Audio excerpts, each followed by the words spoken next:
दुनिया जो कि एक्सीडेंटली फॉर्म्ड जाइंट के पसीने से शुरू हुई थी, आज उस दुनिया के एंड को डिस्कस करने जा रहे हैं।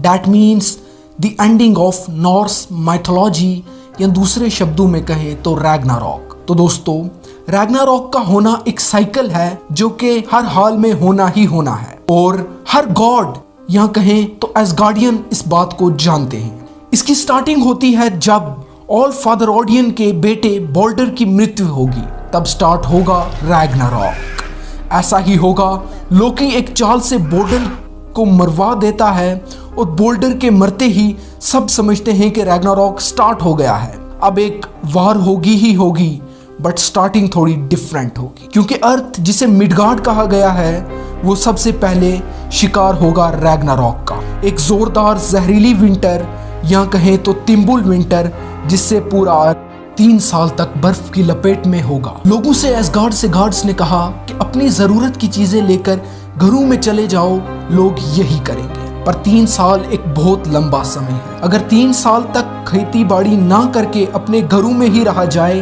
तो जाहिर सी बात है रिसोर्सेज खत्म हो ही जाएंगे। अपने गॉड्स के आसरे बैठे वो लोग कुछ ही महीनों में शैकल तोड़ ही देंगे। वो गॉड जो बेबस होके देख रहे होंगे कि कैसे लोग भूखे मारे हर लिविंग बीइंग को खा रहे हैं, चाहे वो फैमिली मेंबर्स हो या पालतू जानवर। पर वो बेबस गॉड कुछ नहीं कर पाएंगे, क्योंकि इससे बड़ी मुसीबत उन पर आने वाली होगी, मुसीबत रैग्नारॉक की। ओडिन जो कि ये जानता था उसकी मौत लोकी के बेटे फर्निर के हाथों होगी, जिसको जंजीरों में बंद करके रखा है ओडिन ने। साथ ही साथ लोकी भी कैद होता है बोल्डर की मौत का कारण बनने की वजह से। तिम्बुल विंटर खत्म होते ही फर्निर के 2 बेटे स्कॉल और हाथी निकल जाएंगे चांद और सूरज को खाने। चांद और सूरज को खाते ही दोनों की भी मौत हो जाती है। चांद और सूरज की अब्सेंस में इग्रिसिल द वर्ल्ड ट्री कांपने लगता है। वर्ल्ड ट्री जिसमें 9 दुनियाएं हैं, इसके कांपते ही फर्निर और लोकी की जंजीरें खुल जाती हैं।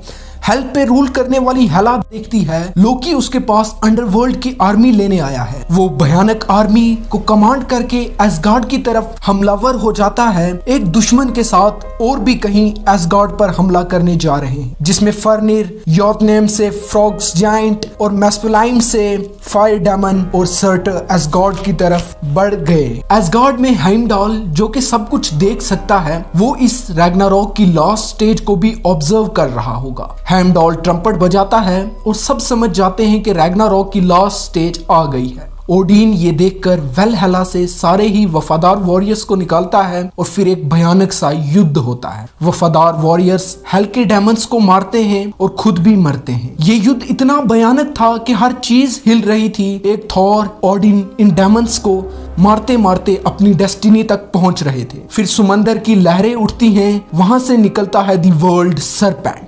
थॉर वर्ल्ड सरपेंट पे चढ़ गया। सरपेंट ने अपने जहर थॉर पर डाला और थॉर ने दर्द के मारे म्योनियर उठाया और उसके सर पर मार के उसे खत्म कर दिया, पर जहर से थॉर खुद भी मर गया। दूसरी तरफ ओडिन और फर्निर आमने सामने हैं। ओडिन एक वॉरियर की तरह फर्निर से लड़ता है, पर जो उसकी डेस्टिनी थी मौत फर्निर के हाथों वो होनी ही थी। फर्निर ओडिन को मार देता है। वॉइडर जो कि ओडिन का बेटा है फर्निर को मार देता है। ओडिन और फर्निर अब दोनों ही नहीं बचे। की और हाइमडाल का भी आमना सामना हुआ, पर दोनों ने एक दूसरे को मार दिया। अब सर्टर अपनी तलवार से 9 दुनियाओं को जला देता है। इसी तरह रैग्नारॉक खत्म हुआ और ये एक एंड था एसगार्ड और दुनिया का। कुछ वक्त बाद चीजें ठीक हो जाती हैं। चांद सूरज दोबारा बनते हैं। ओडिन जानता था ये कुछ होगा।